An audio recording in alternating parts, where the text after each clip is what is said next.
Welcome to today's tutorial where we are going to take a look at the router on a stick Inter-VLAN routing method.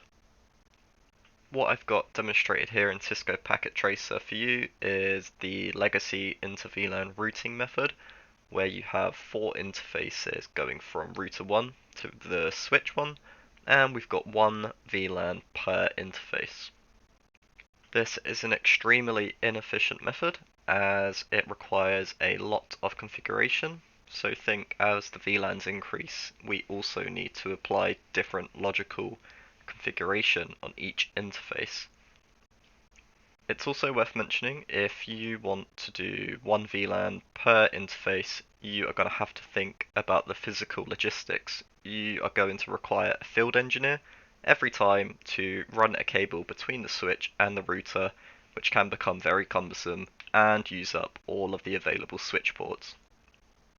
The router on a stick method was created to overcome this situation where instead of needing 1 interface per VLAN, we can create 1 interface and trunk all VLANs across that medium.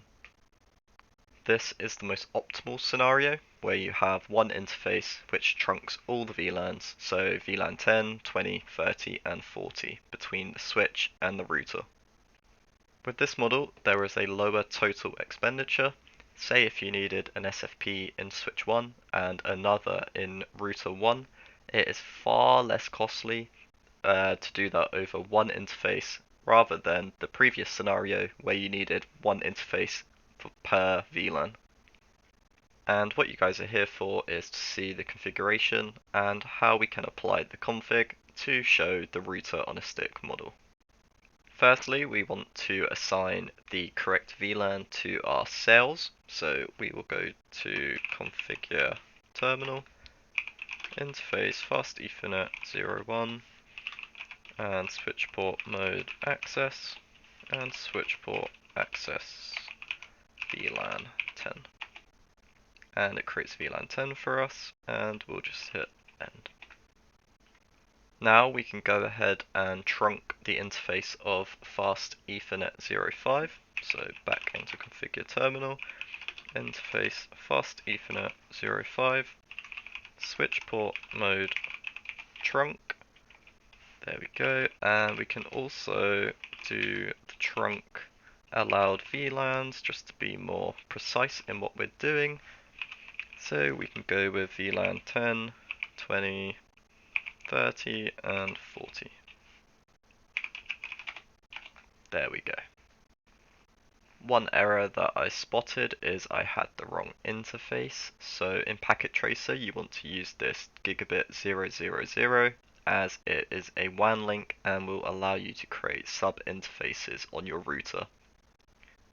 We can go ahead and do the configuration for the router. So we want to go into configure T, interface gigabit 000, and all we want to do is no shut the port, and that is everything we need for that interface. And now we can go ahead and create the sub interfaces. So we want the same port 000, and then we'll go for .10 because it is going to be our VLAN 10, and we can see it's gone to up. And we can give it an IP address of 192.168.10.1, 255.255.0, and it has configured that for us. And then we also need a command to encapsulate it with the correct VLAN. So encapsulation.1q10 and hit enter. And that is everything we need on our router for VLAN 10 sub interface.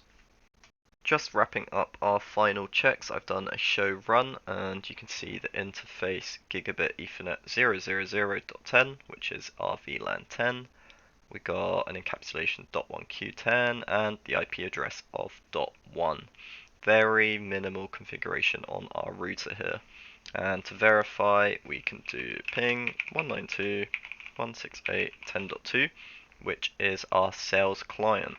And we'll ping, and it has come back successful. Thank you for watching, guys, and just finally, make sure in Packet Tracer you have the correct interfaces and you won't have the problem I had, And if you want to go ahead and replicate the scenario for VLAN 20, VLAN 30 and VLAN 40, just need to do some minor configuration to what I've shown you for VLAN 10. Don't forget to like, comment and subscribe.